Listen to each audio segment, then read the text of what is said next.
दरभंगा के समाहरणालय सभागार में जिलाधिकारी राजीव रौशन की अध्यक्षता में शिक्षा विभाग की मासिक समीक्षात्मक बैठक आयोजित हुई। बैठक में विद्यालय निरीक्षण, पीएम पोषण योजना, पायलट प्रोजेक्ट, ई शिक्षा कोष पर शिक्षकों की उपस्थिति, ई शिक्षा कोष पर छात्रों की एंट्री, यू डाइस पोर्टल पर एंट्री, पोस्ट मैट्रिक छात्रवृत्ति, ई शिक्षा कोष पर FLM टैग, कस्तूरबा गांधी आवासीय विद्यालय और असैनिक निर्माण कार्य आदि बिंदुओं पर बारी बारी से समीक्षा की गई। जिलाधिकारी ने आधारभूत संरचना में लंबित योजनाओं को जल्द से जल्द पूरा करने का निर्देश संबंधित पदाधिकारी को दिया। साथ ही ई शिक्षा कोष पोर्टल पर आधार की सीडिंग करने का भी निर्देश दिया। जिलाधिकारी ने कस्तूरबा गांधी आवासीय विद्यालय का औचक निरीक्षण करने का भी निर्देश दिया। बच्चे हैं आपके विद्यालय में, 100 बच्चे का ही आधार एंट्री हो पाया है, तो हो सकता है कि आपके यहाँ 150 बच्चे खाएंगे लेकिन 100 बच्चे का ही पैसा आपको मिलेगा। तो ये सब चीज देख लीजिएगा। लेकिन चूंकि ये प्रोजेक्ट देखने के लिए लॉन्च किया गया है, ये फाइनल प्रोजेक्ट नहीं है, तो इसका एक एक साफ छाप रखिएगा, वीडियो बना करके कितने बच्चे खा रहे हैं, इतने बच्चे का भोजन रहने का मतलब है कि सिर्फ आप MDU तक ही सीमित नहीं रहेंगे।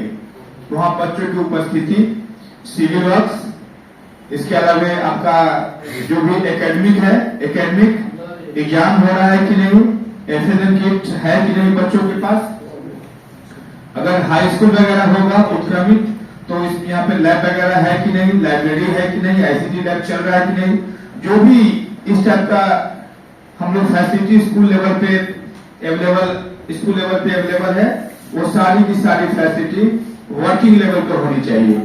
और इसके अलावा आसपास का स्कूल और आपका ब्लॉक, ये सारा देख लीजिएगा। हो सकता है कि ACS का इसको देखने के लिए विजिट हो। एक समीक्षा बैठक थी जिसमें जो इंफ्रास्ट्रक्चर क्षेत्र में लंबित योजनाएं हैं उसको शीघ्र पूरा करने का निर्देश दिया गया है। साथ ही जो ई शिक्षा कोष है और जो आधार की सीडिंग वगैरह किया जाना है उसको भी 100% पूरा करने का निर्देश दिया। आधार लिस्ट हमारे प्रत्येक ब्लॉक में सेंटर्स चल रहे हैं। कुछ सेंटर्स जो आज उनके पास लाइसेंस था वो बात आई है, तो वो सब भी हम लोग बोले हैं कि उसको भी जल्दी चालू करा लेंगे और उसका वैकल्पिक व्यवस्था। छात्रवृत्ति योजना में कई छात्र इधर उधर भटक रहे हैं, उनको मिल नहीं पा रहा है, तो क्या अभी इसका?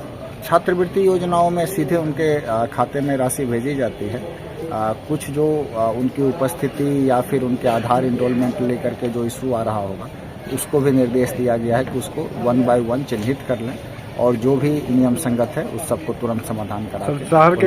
शहर के कुछ स्कूलों में बेंच डेस्क की कमी है सर।